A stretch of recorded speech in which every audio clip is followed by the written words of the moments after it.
Well, it's the sequel that nobody actually wanted to make. But fortunately, through proper navigation and catharsis, we have this movie. I'm John Stark from ActMovieGuy.com, and this is my review of Black Panther, Wakanda Forever. In case you didn't know, notice by the fact that I'm literally wearing a shirt that says Wakanda Forever. I don't know if you can see the forever part, but I think Wakanda is right up here. I'm pretty certain this part of my body is always on camera, so you should at least be able to see Wakanda. So, I'm a blind film critic, and I watched this with audio description. And let me tell you that this man's voice on the audio description was, oh my god, amazing. Um, I in my last review, just yesterday, I posted how I rewatched Black Panther, and I was talking about how maybe we probably shouldn't have, British colonizer narrating Black Panther, but, it was just like a thought. Then we came in, and I felt all sorts of ways. I've heard his voice before. I think he narrates the DC shows for HBO Max. I was scared. I was hot and bothered. I was feeling all sorts of things. I felt like he was my father, and and that all things are connected in the great circle of life. But, this guy's got a voice. Yeah. What an incredible voice to have narrating Black Panther Wakanda Forever. It's a serious voice.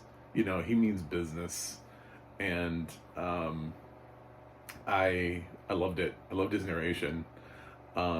His name is James, something like that. James something. Anyway, yeah, it was a fantastic narration. And honestly, the written narration done by the team at Deluxe was just really good in general. We get introduced to Namor in this, just in case you have lived under a rock while this movie made like $1 billion at the box office and you didn't know Namor was in this. So there's a lot of description about what his world looked like and what his people look like. In addition to the Wakandans, and we do spend a little bit more time in Wakanda, so it's like fleshing out their world. But hey, we were there in the first film, so if you saw the first film, you kind of already have an idea of what Wakanda looks like. It didn't dramatically change since the first film. They didn't build like a theme park, so it's kind of the same Wakanda. So it's really good narration in many regards. Little clues along the way. People keep dropping their damn beads and having to pick them up. So that helps.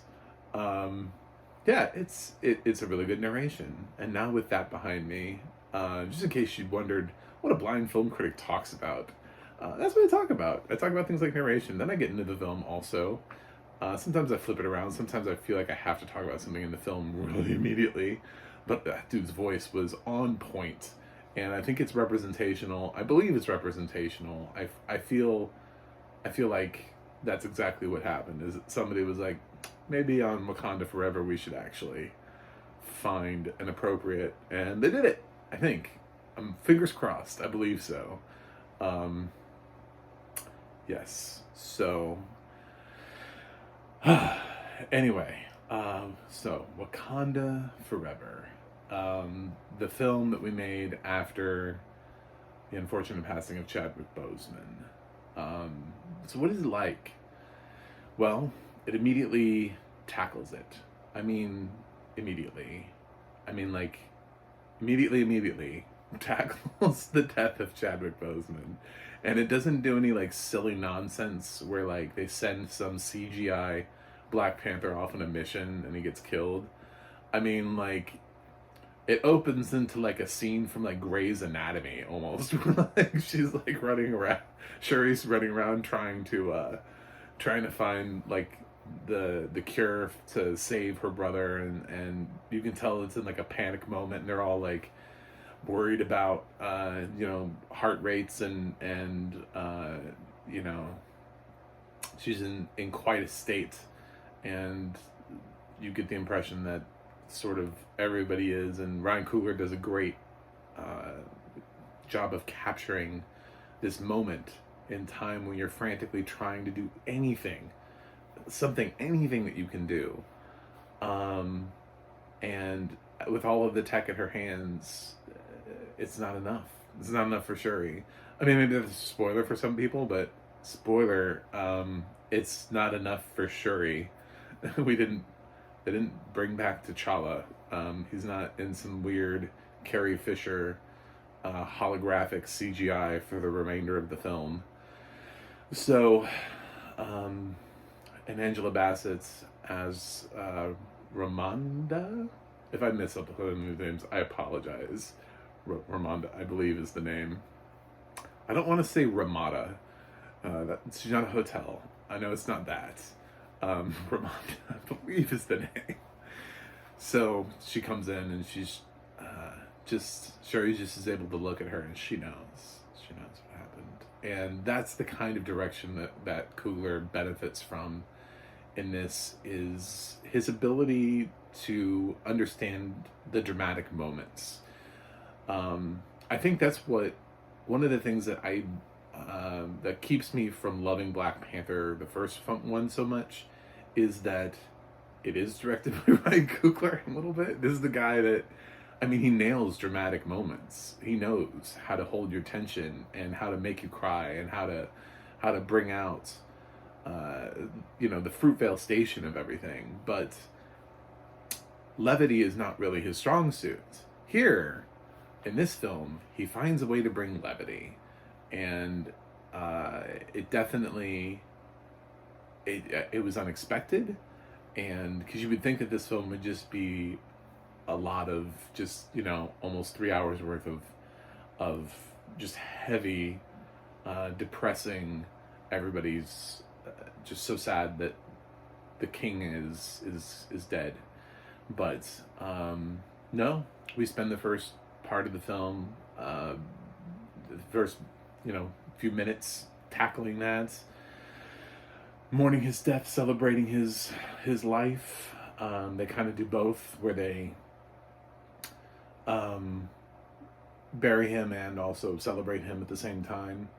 And then Bassett has her great moment where she gets to walk in front of the, I don't know, what is it, the United Nations, and she does not like America and France, and they're bothering her, and she wants to let them know, leave me alone.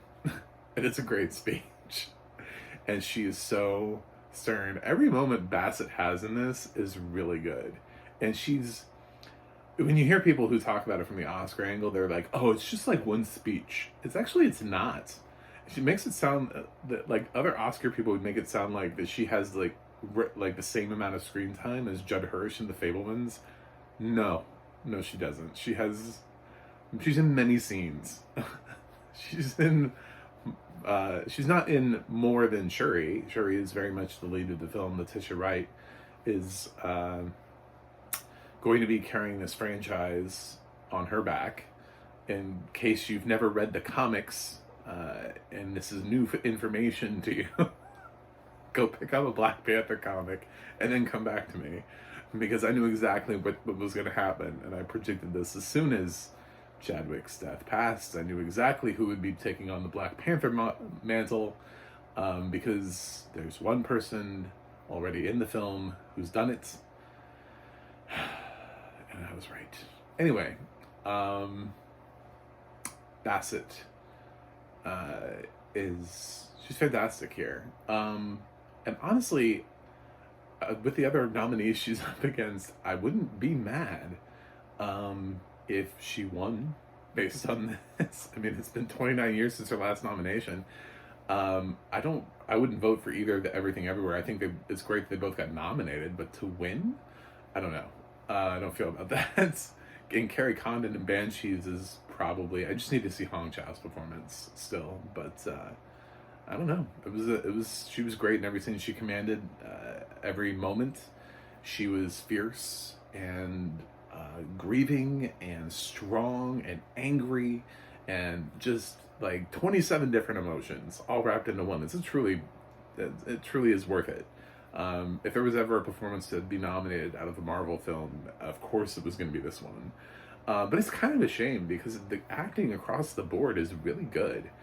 You know, we have, as the film progresses, we learn about Namor's little group down below, and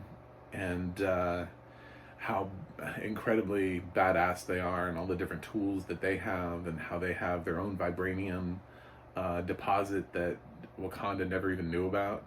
And I mean, they have like a whole city, and they have all this armor, and yeah, and they've figured out Namor's people are actually really highly scientific compared to what you would assume, especially I think probably considered if you're thinking about Namor as being like the equivalent of Aquaman, like Marvel's version of Aquaman. I kind of felt like Namor's people were more badass than Aquaman's people, to be honest. After having seen DC's, I think Aquaman, the sequel, is going to need to really step up the game, because Namor really showed what his people were capable of and how destructive they can be if they really want to be. So I had totally underestimated Namor's capabilities and his people's capabilities, and then they put him, and then Ryan decided to run with Namor, and hey, you know what? Great, done. I'm a fan now. But he's one of those people that feels like he should be a villain that becomes a hero type of thing. Like it's just like a misunderstanding, and we're gonna end up seeing more of him, but I think probably on the hero side at some point. I don't know how much, how soon, how frequently, I don't know when, but my guess is that this is not, they're not going to be long-term villains. I mean, they even kind of give Killmonger and make him like useful in this. He has a brief moment, which I'm not going to spoil how Killmonger is in this, but yeah, Michael B. Jordan is in this for, I don't know, 60 seconds. So, yes, Leticia Wright is fantastic in this. So that's my problem, is that like, it's like we're focused on one person and they're grieving because they're the mother of, but Leticia Wright is the sister of, and she's also fantastic and has a lot to do. And she wasn't planning on being the face of this franchise. Marvel didn't cast Leticia Wright thinking, oh, well, one day she's going to have to anchor the Black Panther franchise. No. And suddenly she's the lead of the film, and she has all the dialogue, and she has to have the presence, and she has to have the command, and she's still the intelligent one, but then she has to be the badass one, which is weird because we haven't seen her nearly with the same amount of training as somebody like Okoye. So it's Ryan Coogler has to make up a lot of ground real fast. And Okoye, Danai Gurira in this is fantastic as well. She has also a ton more screen time, and man, there's a scene with her and Angela Bassett where she feels like she has failed her queen, and I mean, I generally got chills. I like legitimately got chills. Now Danai has always been great, and I've always been a fan of hers because I'm a fan of The Walking Dead, and she's Michonne. So I knew that scene was going to be great, but just the two of them working off of each other back and forth was just tremendous. There's so many tremendous moments in this film. I understand why people were saying, yeah, Wakanda Forever for Best Picture. It makes sense to me. And the icing on the cake for me is Riri. Ironheart. The introduction of a little girl a young college student who is a genius, who will end up getting her own spin-off series and end up working her way back into the Marvel Cinematic Universe. This is a character who we will see a lot more of. So I hope you liked Ironheart in this, or will like Ironheart in this, because Ironheart is going to be the face of, I don't know, future Avengers pretty soon. She's the new Iron Man. She builds herself an Iron Man-esque suit, and obviously she's not Iron Woman, so that's why she's called Ironheart, because they came up with a different name for her other than just changing the gender of the name.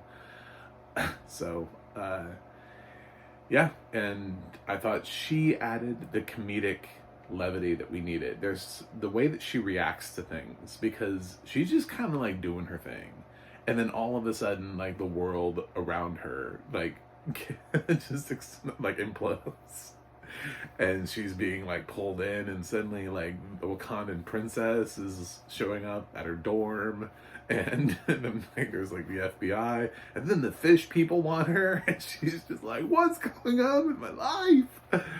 I love it. So yeah, she added a little bit of levity in a film that I felt like had a really hard time bringing that in, you know.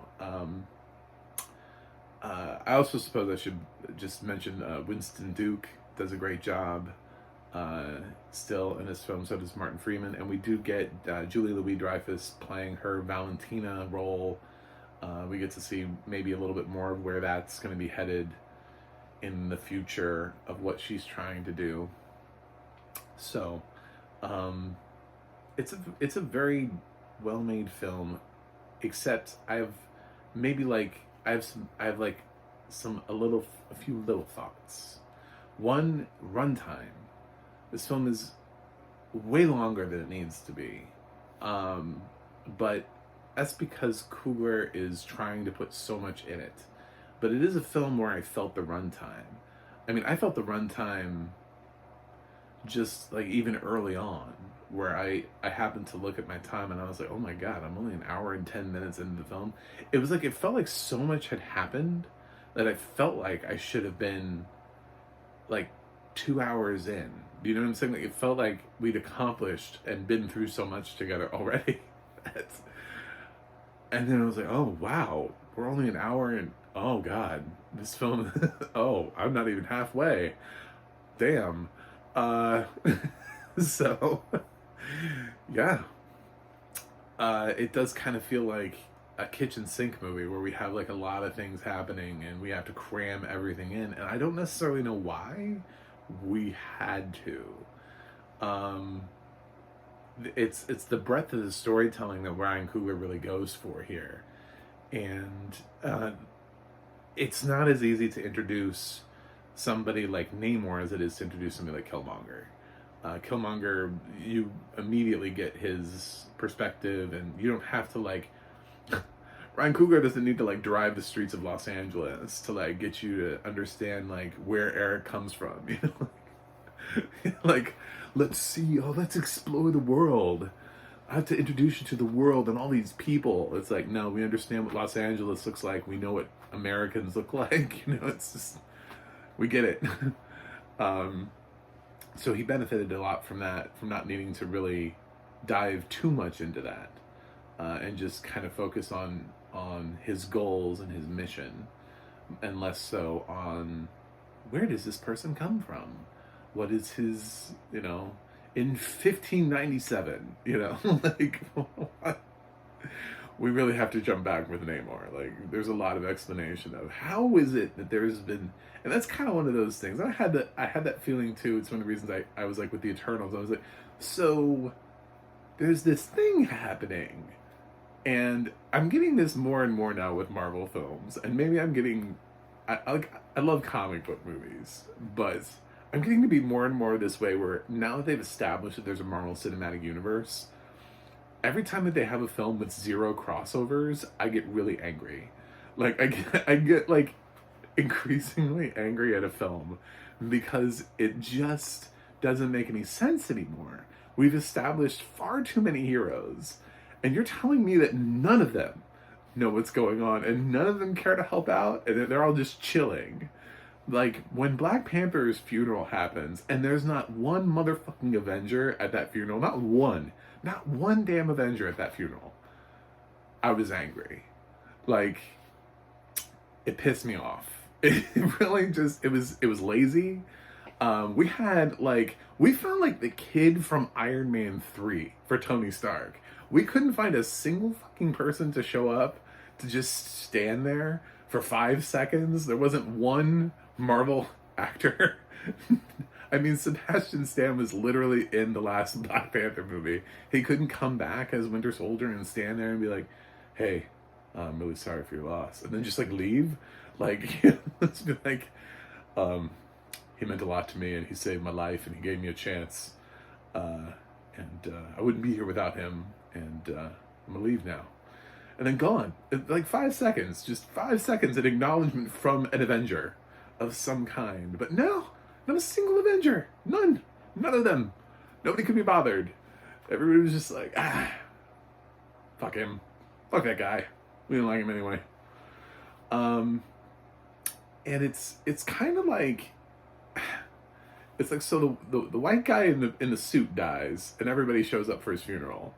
The black guy in the suit dies. No one shows up for his funeral except his family. Like, what the fuck?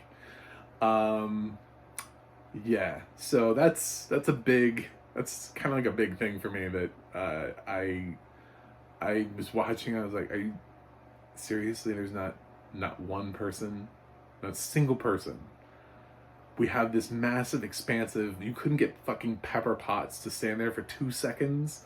There's not one representation of anything that he's ever done outside, because it's not like Black Panther has only existed in his own films.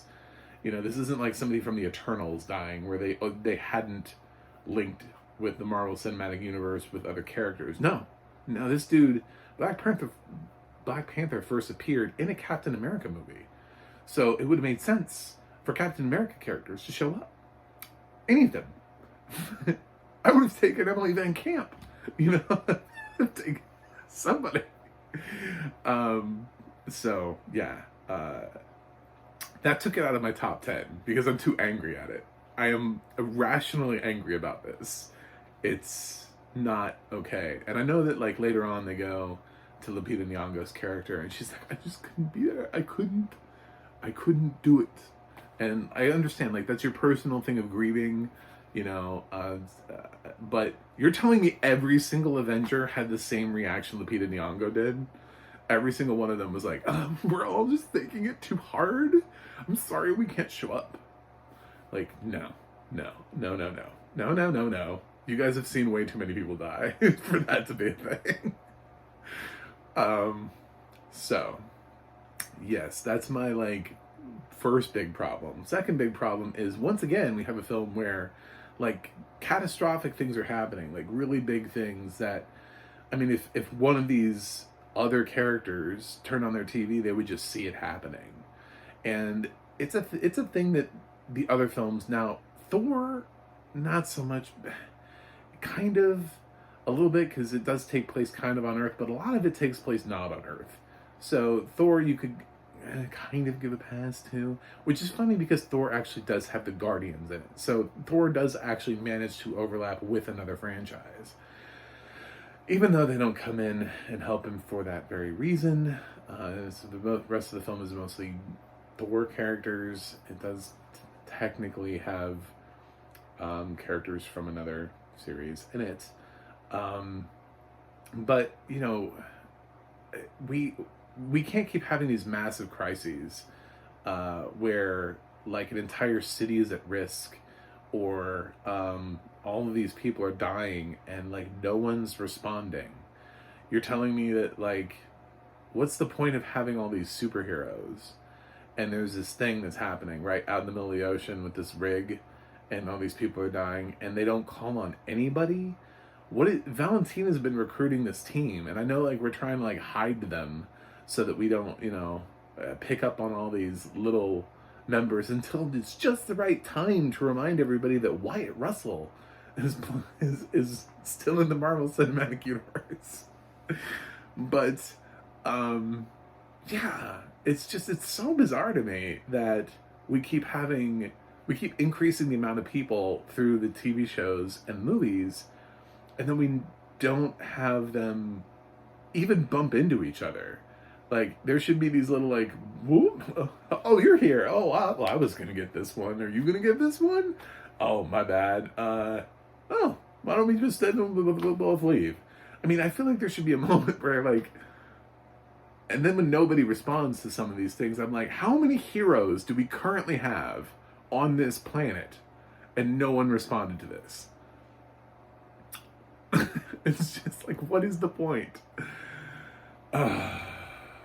So I am starting to get that point with these films where they almost can't be in their own universes because it's too ridiculous. They all know each other. They all have each other's cell phone numbers, and they don't show up for each other. But then they're expected to all, like, show up for these big Avenger events, and it's just, I don't know. Somebody should have run into somebody in this film. Somebody should have been at the funeral. Somebody should have showed up when somebody was been attacked, and whatever, somewhere, something.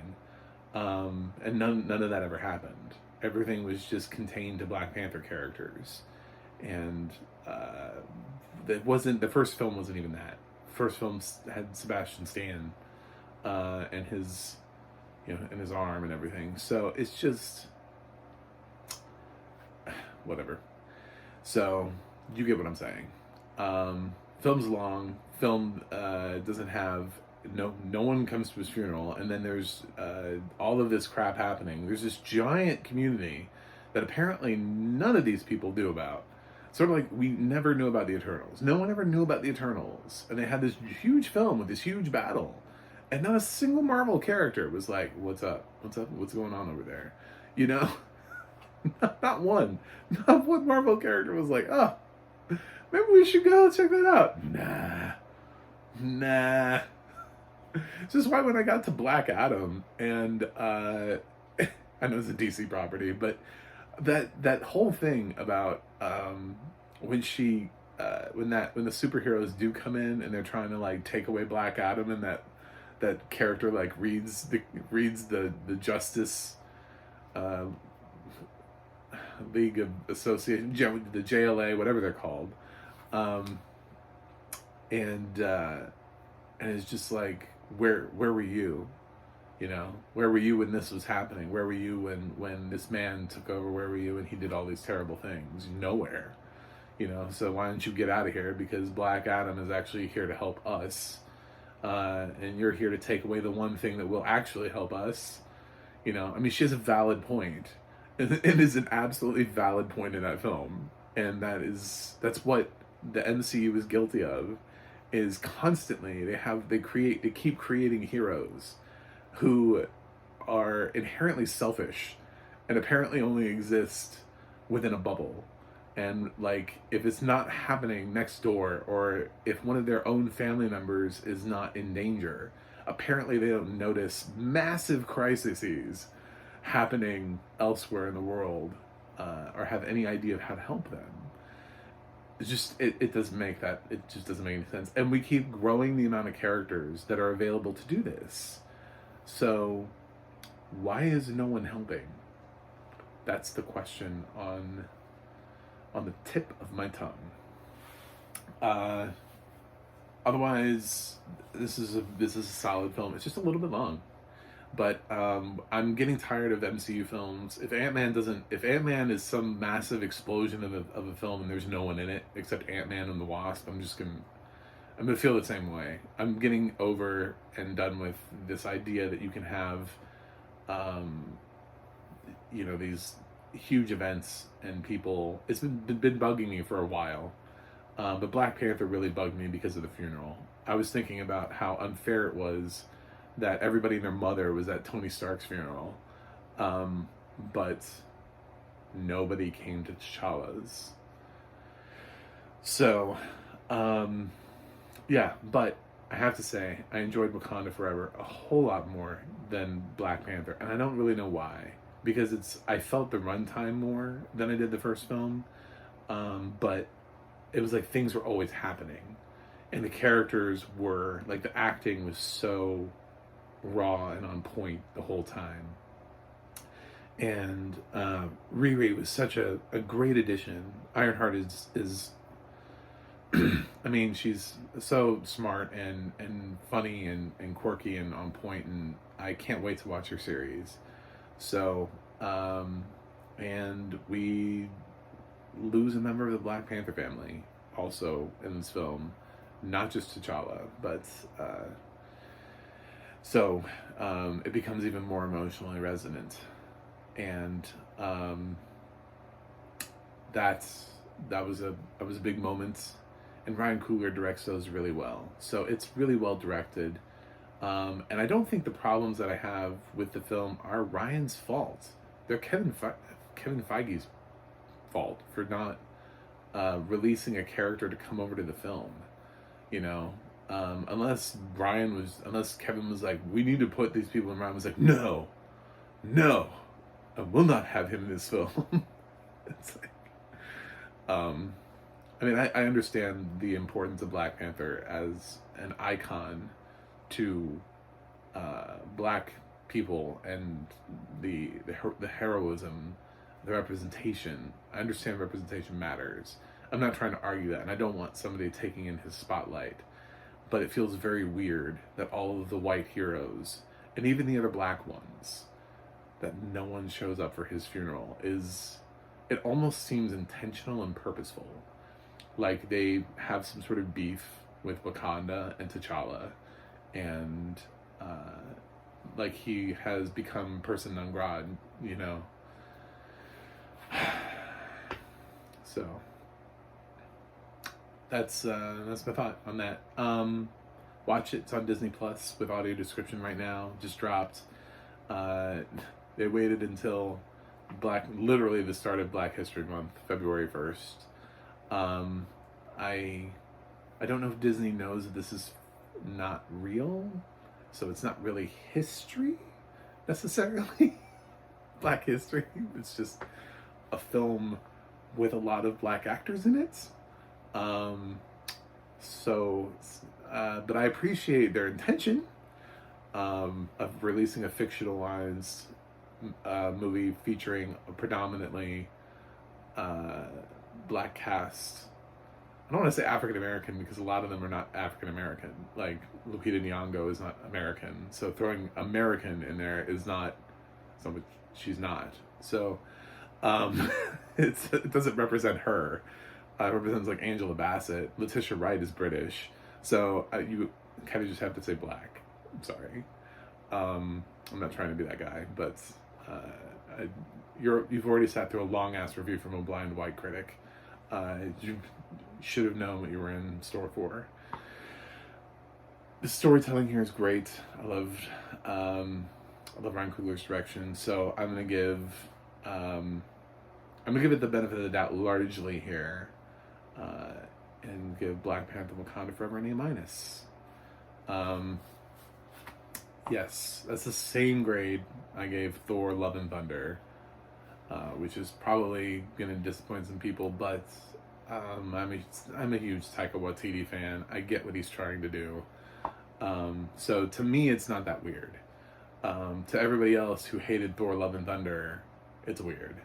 But for me, I pretty much love everything Taika is doing or has done. So he has yet to put me in a position where I'm like, I don't know. So don't consider that an insult from me. Anyway. That's it. So thanks for subscribing. Thanks for being here. If you aren't a subscriber and you've stayed this long, then you must like me. So click that subscribe button.